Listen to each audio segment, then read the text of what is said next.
우리의 피난처라는 제목의 말씀 전하겠습니다. 중학교 다닐 때 이따금 철교를 건너서 학교 간 일이 있는데 반대편에서 기차가 한 번 왔어요. 그때 밑으로 뛰어내려야 되지만 대피대가 있어서 피했던 경험이 있습니다.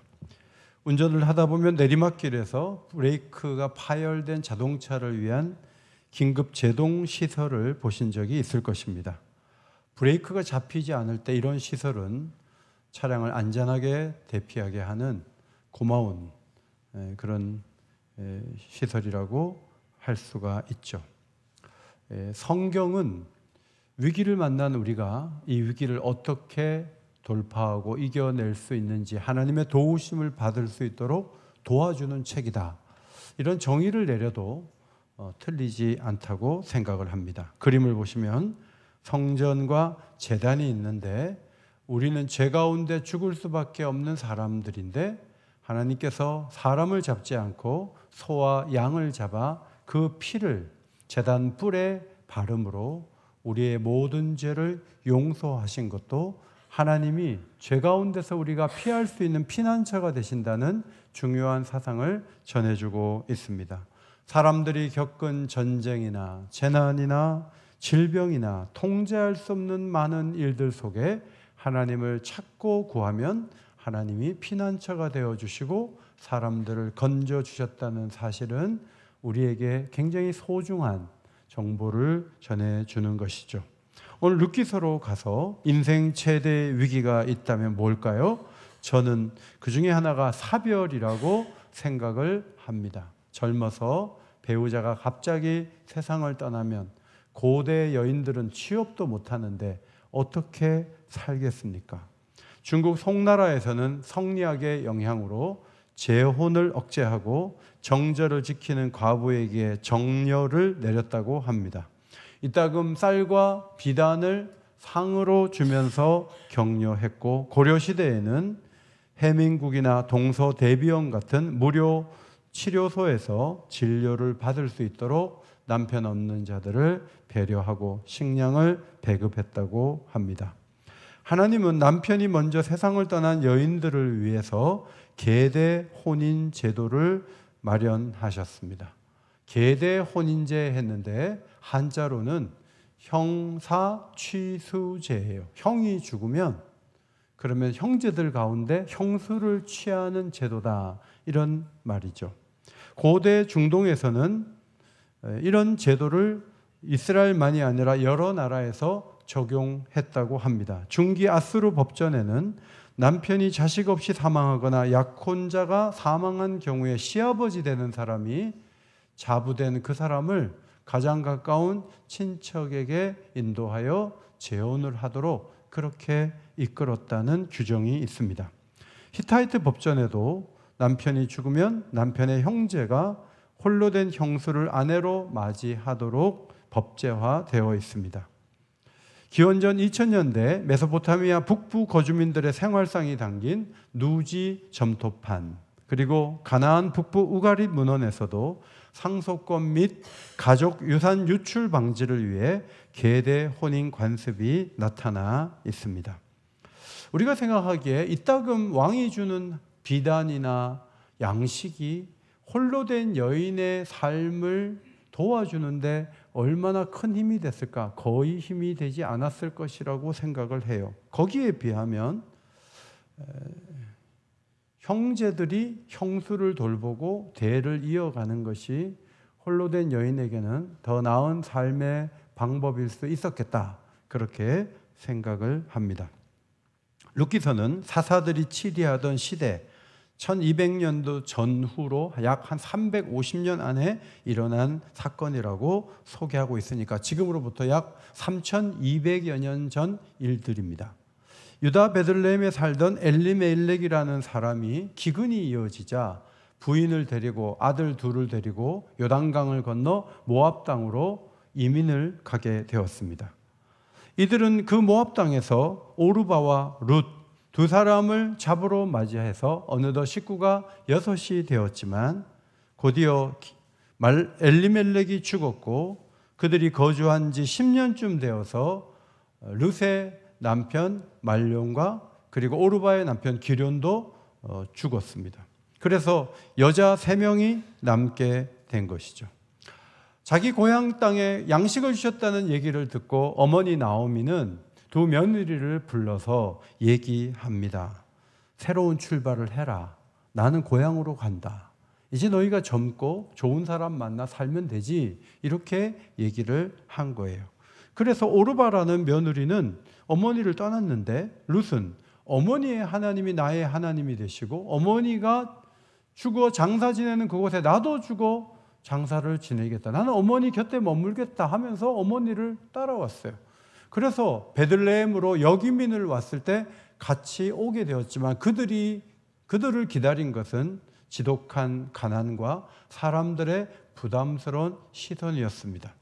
오랜만에 돌아온 이 나오미를 보면서 동네 사람들은 환영했지만 나오미는 풍족한 가운데 나갔다. 이것은 양식이 풍족한 것이 아니라 남편도 있고 아들들도 있었는데 남자들 다 죽고 이제 여자 셋인데 그중에 둘이 돌아왔으니까 이제는 너무나 없어 보이는 가운데 왔으니까 나를 희락이라는 의미의 나옴이라 부르지 말고 괴로움이라는 의미의 마라라고 부르라고 요청을 했습니다. 이제 룻은 먹고 살기가 어려운 상황에서 보리 추수할 4월쯤에 들어가서 그는 남의 밭에 가서 이삭을 주우면서 단을 쌓는 가운데 떨어뜨린 것들을 주워가지고 생계를 이어갔는데 마침 그 나오미 집안과 가까운 보아스라는 사람의 그 밭에서 그는 그 일을 하게 되었습니다. 보아스는 처음 보이는 룻을 만나서 자기 밭에서 이삭을 주우라고 하면서 소년들에게 괴롭히지 못하도록 하고 떠온 물을 먹도록 배려해 주었습니다. 보아스는 룻이 어머니를 잘 섬기는 효성스러운 자부라고 칭찬을 하면서 여호와께서 그의 날개 그늘 아래 보호를 받으러 온 너에게 상 주시기를 원한다는 따뜻한 얘기를 건넸습니다. 그 말을 듣고 룻은 하녀보다 못한 자신의 마음을 기쁘게 하는 그런 얘기를 해주셨다고 고맙다는 인사를 하게 되었습니다. 룻은 그곳에서 배불리 먹었고 룻이 이삭을 더 주울 수 있도록 일꾼들에게 곡식단에서 좀 이삭을 빼가지고 많이 주워가도록 하라고 얘기를 했습니다. 집에 돌아온 룻이 흥분한 가운데 얘기를 했겠죠. 보아스라는 사람을 만났는데 이렇게 배려를 하고 배불리 먹고 이렇게 많이 주워왔다고 얘기를 하니까 이 시어머니가 보아스가 여호와께 복받기를 원한다고 하면서 그가 참 가까운 친족인데 살아있는 자만이 아니라 죽은 자를 위해서도 정을 나누고 손을 펴는 그런 좋은 사람이라고 얘기하면서 며느리에게 이런 말을 했어요. 룻기 2장 22절이에요. 같이 한번 읽겠습니다. 시작. 다른 밭에서 사람을 만나지 않는 것이 좋으니라. 여러분, 우리가 좋은 선택을 하는 방법은 뭔가요? 2개 중에 3개 중에 하나를 골라내면서 골라내고 또 골라내다 보면 좋은 것을 얻게 된다. 이것이 우리의 선택의 방법이죠. 피아노를 들여놓을 때 야마하도 있지만 영창도 있고 또 외제들이 있는데 가격이나 성능을 여러 가지 비교해서 가장 가성비 좋은 피아노를 골라가지고 이 피아노를 산 거예요. 비교를 해서 뭔가를 선택한 것은 나쁜 건 아니지만 우리가 이 세상을 살아가면서 비교해보고 가장 좋은 것을 선택하려는 의지를 갖는 것은 좋은 것을 선택하는 하나의 방법이라고 볼 수가 있어요. 그런 차원에서 보면 룻이 이제 보아스의 밭에 처음 가봤는데 계속 그 밭에 가라고 하는 것은 약간 룻이 거부감을 느낄 수가 있죠. 왜냐하면 다른 밭에 갔는데 더 많이 거둬올 수도 있고 더 좋은 사람을 만나서 더 큰 혜택을 볼 수도 있는데 어머니는 보아스의 밭에만 가라. 다른 밭은 갈 필요가 없다라고 얘기를 했습니다. 여러분, 우리가 기독교 신앙을 갖고 예수님을 만난 것을 한번 생각해 보십시오. 이슬람교의 경전을 읽어보셨습니까? 불경을 읽어봤습니까? 수많은 종교를 섭렵하면서 그 중에 하나를 골라 잡았는데 그게 교회고 그것이 성경이었습니까? 그렇지 않습니다. 정말 10,000명도 더 만나가지고 고르고 고른 사람이 지금의 남편입니까? 그렇지 않습니다. 제 아내는 지금도 좀 아쉬워하는 게 자기가 선을 한 번도 못 보고 저와 교제해서 저하고 이렇게 만나 살게 됐는데 선을 좀 더 보고 결혼을 할 걸 하는 아쉬움이 이렇게 입에서 흘러나올 때 제가 무슨 소리를 하는 거냐고. 첫 번째 배우자지만 파트너지만 당신은 최고의 사람하고 살고 있는 줄 알으라고 그렇게 얘기를 하죠. 여러분, 예수님을 만난 것도 수많은 신들을 우리가 찾아다니다가 예수님이 그중에 비교 우위를 점해서 이분 좋네 하면서 예수님께 나오는 식으로 신앙생활을 하는 것은 아니라는 말씀입니다. 나오미가 무슨 말을 하느냐? 더 좋은 분을 만날 다른 가능성을 막으라는 거예요. 이것은 매우 중요한 얘기예요. 예수 그리스도를 만나기 위해서는 이신저신 다 섬겨보고 그 다음 예수님 좋으면 오겠어요. 그런 사람 치고 주께로 나올 사람은 아무도 없습니다. 다른 신을 한번 찾아보고 비교해보고 올게요. 그런 얘기는 하지 않지만 사람들은 이런 말을 하죠. 돈을 충분히 번 후에 신앙생활은 생각해 볼게요. 조금 더 나이가 차면 해볼게요. 우리가 할 일을 다 해보고 신앙적인 여유가 생기면 그때 한번 생각해 볼게요 라고 얘기하지만 우리는 말합니다. 그런 거 다 한 다음에 오려고 하지 말고 지금 예수님을 만나십시오. 지금이 구원의 날이요 은혜 받은 때라는 것을 기억하고 주께로 나오십시오. 그렇게 우리는 초대하는 거죠. 피난처이신 주님 앞에 나올 때 이런 정신과 자세가 필요하다 하는 거예요. 저희 딸이 이제 이사를 해서 어느 교회를 갔는데 그 교회가 첫 번째 교회였어요. 그 주변에 교회가 많은데 여기저기 다 찾아다니면서 교회를 정하지 않았어요.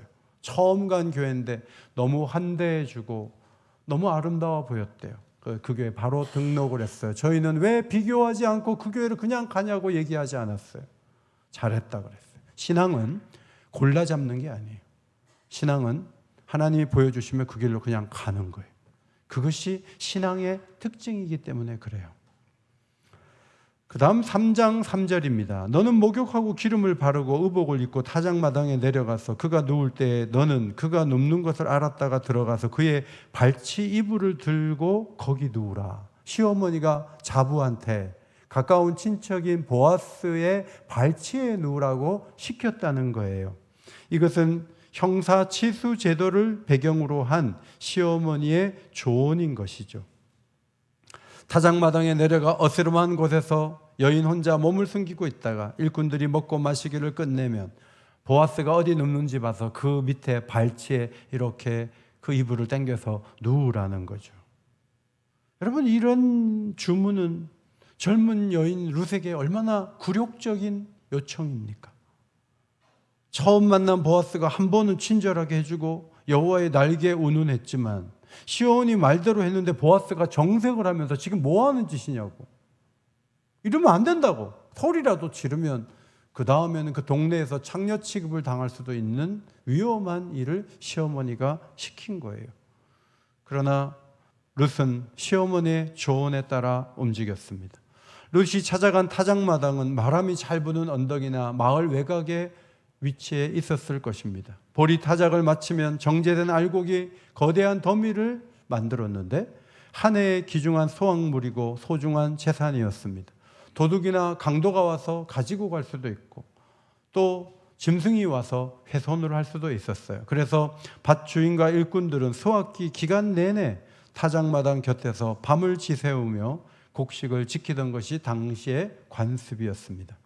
하루 일을 끝낸 보아스도 흡족한 마음으로 타작마당에 누웠습니다. 나오미는 룻에게 보아스가 눕는 자리를 잘 살펴보고 발치에 누우라고 했어요. 다른 사람 발치에 누웠다가는 큰일 날 일입니다.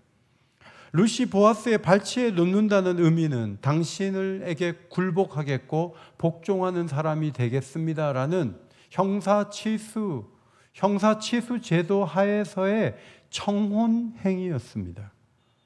한편으로는 발치 이불을 들어 보아스의 발을 양말도 신지 않고 아무것도 없는 그 발을 본다는 의미는 보아스가 나오미와 룻을 위해 그 집 아이를 낳아서 가문에 보존해 달라는 공식적인 요청이었습니다. 보아스는 발치에 누군가 있는 거 인기척을 느끼자 누구냐고 물었어요. 저는 루시라고 얘기하면서 루시 이렇게 얘기했습니다. 9절 말씀을 앞에 보시고 읽겠습니다. 시작. 나는 당신의 여종이오니 당신의 옷자락을 펴 당신의 여종을 덮으소서. 이는 당신이 기업을 물을 자가 됨이니이다. 옷자락을 펴서 여종을 덮는다는 이런 표현은 혼인과 관련이 있는 얘기예요. 에스겔 16장 8절도 내가 내 곁으로 지나며 보니 네 때가 사랑할 만한 때라. 내 옷으로 너를 덮어 벌거벗은 것을 가리고 내게 맹세하고 언약하여 너를 내게 속하게 하였느니라. 하나님께서 이스라엘 백성들을 결혼해서 자신에게 속한 자들로 만드셨다는 비유적 표현을 이렇게 설명해 주셨습니다. 옷자락을 펴서 여종을 덮어달라는 말은 아비멜렉 가문을 이어갈 남자로 보호막이 되어달라는 요청이었습니다. 옷자락이라는 히브리어는 직역을 하면 날개요, 날개. 보아스가 룻을 보자 여호와께서 그의 날개 그늘 아래 보호를 받으러 온 내게 상 주시기를 원하노라 라고 얘기했어요. 하나님이 날개가 되기를 원한다고 얘기했어요. 그런데 룻이 밤에 나타나서 당신이 날개를 펴서 이 여종을 덮어달라고 얘기를 요청을 했습니다. 이것은 우리의 관습과는 많이 다르지만 유대인들에게 주어진 613개 율법 가운데 그 중에 하나는 남편이 먼저 죽은 다음에 젊은 여성이 어떻게 살아갈 것인가에 대한 형사치수제에 대한 율법이에요. 그 법에 근거해서 당신의 날개를 펴달라고 룻이 요청했던 것입니다. 이 구절에서 중요한 단어는 기업을 물은다는 단어예요. 두 가지 의미가 있어요. 하나는 빚 때문에 넘어간 친족의 땅값을 대신 치르고 소유권을 회복시켜주는 사람이 가장 가까운 친척이 그 일을 해야 했어요. 두 번째, 자식 없이 죽은 그 친족의 아내와 결혼해서 대를 이어주고 상속권을 보존해 준다는 의미가 이 속에 담겨 있었습니다. 이 비용과 책임을 자발적 희생으로 해달라고 요청을 하는 거죠. 룻은 시어머니의 명령대로 다 행했습니다. 인종의 차이, 나이의 차이, 상대방에게 거부당할 위험, 창례로 낙인 찍힐 수 있는 위험, 남자로부터 사랑한다는 말을 듣고 결혼하는 것이 아니라 여자가 남자에게 가서 청혼하는 이 어색한 상황, 그 모든 불편을 감수하고 어머니가 원하는 대로 룻이 다 행했습니다. 일반적으로 시어머니는 까다롭고 어려워서 조금은 거리를 두고 싶지 않습니까? 고부간에 겪는 어려움이 어느 가정이든지 다 있어요. 룻은 모압 사람이에요. 형사치수제와 같은 것이 낯설 수 있었어요. 나이 차이도 있고요. 그런데 룻은 그 시어머니가 행한 정말 어떻게 보면 굴욕적인 그 일을 다 행했습니다. 룻이 타작마당에 조금 더 일찍 내려가서 일이 다 끝나고 자리에 누울 때까지 몇 시간을 기다렸을지도 몰라요. 마음속에 안 좋은 생각이 왜 없었겠어요? 아니, 지금은 추수 때여서 이렇게 이삭을 주워 먹는다고 해도 4월 추수가 지나고 여름이 되고 가을이 되면 뭐 먹고 살지? 이삭을 줍는 일을 젊어서야 하겠지만 우리 어머니 나오미처럼 나이 많으면 어떻게 구걸하듯이 살아? 보아스가 좋은 사람이라 해서 남편을 대신한다고 해도 이 사람도 나이가 좀 지긋해 보이던데 세상을 떠나면 나 혼자 어떻게 살아? 연로한 어머니도 세상을 떠나면 동네 사람들의 표정이 바뀔 텐데 나는 모압 여자인데 어떻게 살아? 이런 불길한 생각을 그가 왜 하지 않았겠어요? 그러나 그는 그날 밤 시어머니의 조언이 룻의 조언을 따라서 그대로 행했고 그것이 룻의 인생길을 완전히 바꾸어 놓았다고 성경이 설명하고 있습니다. 룻기서를 보면 여성이 남성에게 청혼하는 것을 볼 수가 있지만 이것은 참 우리에게 생소한 일이죠. 제가 대학 다닐 때 유아교육과 다니는 자매 하나가 저에게 와서 자기가 나를 좋아한다 그러더라고요.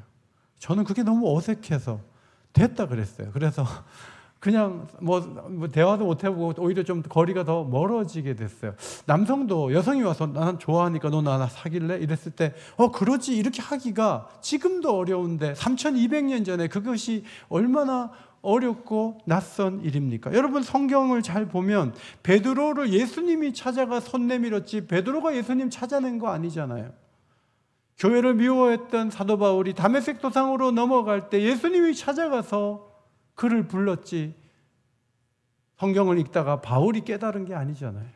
그러니까 하나님이 손 내밀어서 우리가 신앙을 갖게 됐다고 고백하면서 우리의 약점 가운데 하나는 우리가 마땅히 다가서야 될 그것조차도 하나님이 하실 때를 기다리면서 하나님께 다가서지 않는 때가 많이 있는 게 문제라는 거죠. 룻에게 여러 가지 마음의 난관과 어색함이 있었음에도 불구하고 타작마당으로 내려가고 발치 이불을 들고 거기 누워서 당신의 옷자락을 펴서 여종을 덧부숴서 여러분 얼마나 어색했을까요? 그런데 그 요청을 받고 보디발이 룻의 귀여운 물을자로 자처하고 그 인생을 완전히 바꾸어 놓았다는 것이 룻기서 4장의 가르침이에요. 오늘 사실 이 말씀을 하기 전에 저는 오늘 사사기의 마지막 부분을 다룰 차례였어요. 근데 오늘 다나함의 직원 2분하고 우리 에어컨을 고쳐주신 홍 사장님하고 오신다는 얘기를 듣고 제가 어떻게든 복음을 전하려고 오늘 이 말씀을 준비했어요. 그런데 청사치수제를 들으면서 이분들은 지금 굉장히 어색하고 이상한 자리에 앉아 계신 거죠. 남편이 먼저 죽고 시어머니를 따라온 룻과 우리와는 무슨 관계가 있습니까? 우리는 이렇게 초라하지 않고 우리는 집이 있고 우리는 남편이 있고 우리는 자식이 있는데 우리가 왜 이런 말씀을 들어야 되는가? 이게 왜 우리에게 적용되는 말씀인가? 우리는 약간 억울한 마음을 갖고 이야기를 듣고 있습니다. 성경은 허물과 죄로 우리는 죽었고 하나님과 끊어진 관계가 되었다고 진단하면서 어둠의 영이 우리를 이끌어 욕심 속에 살게 함으로 하나님의 진노의 대상이 되었다고 성경은 우리를 진단하고 설명해 줍니다.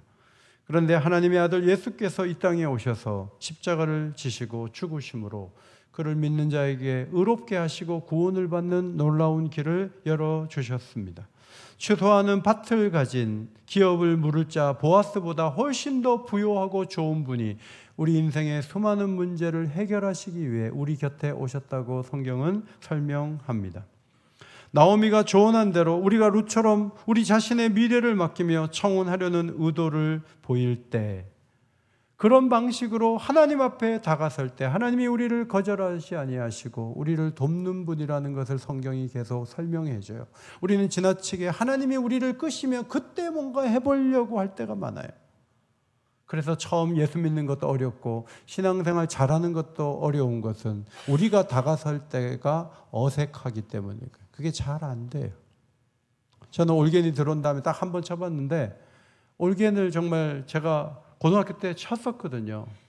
그래서 올겐을 조금 다룰 줄 알아요. 킬 줄 알고 끌 줄 알아요. 그래서 제 마음속에 오후 1시부터 2시까지 2시부터 3시까지 1시간 내가 하나님 앞에 찬양하면서 기도하는 시간 가져야지 마음으로는 먹는데 여기 앉아서 아무도 없는 곳에서 1시간 하나님을 경배하고 노래하는 게 어려워요. 잘 안 돼요.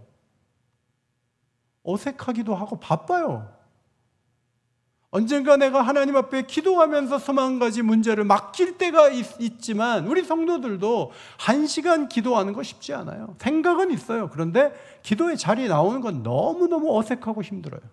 그게 현실이에요. 그러나 성경은 계속 말해요. 어려워도 타작마당으로 내려가고 발치에 눕는 그런 마음으로 하나님을 다가설 때 하나님은 우리를 거절하지 않는다는 거예요. 하나님은 우리를 도우신다는 거예요. 인생에 거대하고 큰 풍랑이 있어서 우리가 하나님 앞에 늘 그렇게 하는 건 아니고 우리가 할 수 없는 영역에 수만 가지 어려움이 우리에게 계속 있잖아요.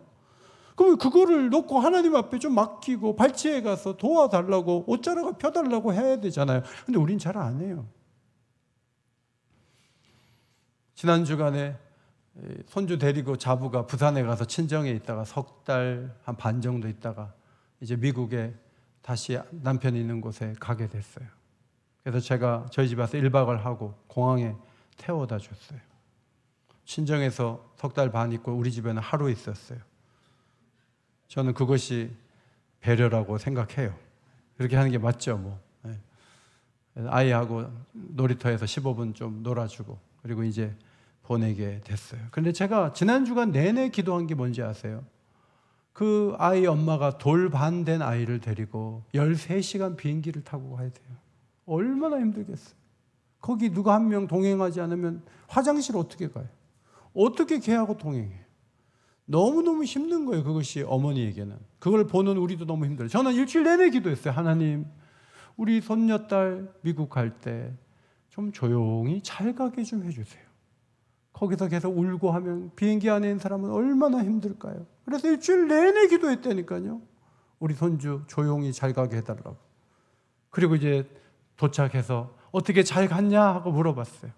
근데 자부가 얘기하는 거예요. 아버님, 10시간 완전히 잤어요. 그래갖고 너무 잘 도착했어요. 너무 감사해요. 뭐 그러는 거예요. 그러면 이제 잘 갔으니까 된 거지만 여러분, 걔는 비행기에서 잤기 때문에 그날 밤부터 잠자지 않습니다. 일주일 내내 그 아이는 또 보채면서 부모를 깨우고 밤에 일어나기를 시작하는 거죠. 그래서 우리는 계속 하나의 고비를 넘기면 또 하나의 고비가 있어요. 그래서 하나님 앞에 또 기도해요. 시차 적응을 빨리 하게 하시고 아이들 좀 잘 자게 해주세요. 그렇게 기도하는 거 아니에요? 어차피 뭐 힘들 텐데 난 그런 건 기도 안 해. 그렇게 살아요? 아니요, 그러면 안 돼요. 처음에 신앙생활 가질 때도 그렇지만 신앙생활 하면서도 크고 작은 수많은 문제가 있을 때 하나님 이것을 좀 도와주세요. 그것이 바로 보디발의 발치에 누워서 옷자락을 펴달라는 손을 내미는 행위예요. 하나님은 그런 손을 내미는 겸손한 기도를 하나님은 받아주시는 줄 믿습니다. 며칠 전에 권사님들과 신방 다녀오면서 차 안에서 권사님이 이런 말씀하셨어요. 오래전에 교회에 와서 문답을 하고 세례를 받아야 되는데 문답하는 날 친구 모임에 가셨대요. 갈까 말까 계속 고민하다가 그래도 가자 하고 남편과 함께 세례 문답하는 자리에 오셨고, 그리고 나서 세례를 받는데 하나님이 감동을 주시고 은혜를 주셔서 너무나 감격스럽게 세례를 받았다는 거예요. 그리고 나서 섬기다 보니 연세가 80이 되신 거예요. 지금도 굳은 일은 앞장서서 하시는 그런 교회의 협력자가 되어 계신 거죠. 여러분, 어느 단계에서 갈까 말까 하다가 계속 안 가고, 세례 받을까 안 받을까 계속 안 받고, 직분을 준다 그래도 계속 안 받고, 계속 거부하고 안 하면 결국 좋은 일꾼이 될 수가 있겠습니까? 보아스는 룻이 무안하지 않도록 칭찬해 주었습니다. 모압 땅으로 돌아가서 젊은 자를 만날 수도 있지만 룻이 그렇게 하지 않고 남아있는 것을 귀하게 여겼습니다. 부자를 만나서 자신의 인생을 한번 고쳐보겠다고 온 것이 아니라 엘리멜렉 집안을 살리기 위해서, 나오미를 살리기 위해서 자신이 기꺼이 대를 이을 수 있는 사람을 만나고자 하는 그 아름다운 마음을 보면서 칭찬하고 동네에서 당신을 현숙한 여인으로 봐주고 있다고 이야기해 주었습니다. 룻에게 보아스는 이렇게 말했어요. 기업 물을 자의 책임을 다하겠다. 기업 물을 자의 책임을 다하겠다. 알고 보면 좀 더 가까운 친척이 한 명이 있었어요. 그 사람이 포기해야 보아스가 도와줄 수 있어요. 그렇다면 보통 얘기한다면 룻에게 말하죠. 그 사람 찾아내, 어디 사니까 가서 물어보라고. 그 사람이 안 한다 그러면 내가 기업을 물러주겠다고. 이렇게 얘기하는 게 보통 얘기인데 보아스는 그렇게 말하지 않았어요. 자기가 직접 그 사람을 만나요. 그리고 설명을 하고 당신이 모르겠냐 했더니 그 사람이 처음에는 모른다고 하다가 이 모압 여자에게 애를 낳아서 남의 집안 살림이 계속 늘어난다는 얘기를 하자 그 사람은 안 하겠다 그래요. 그리고 자신의 신발을 증거물로 내놓죠.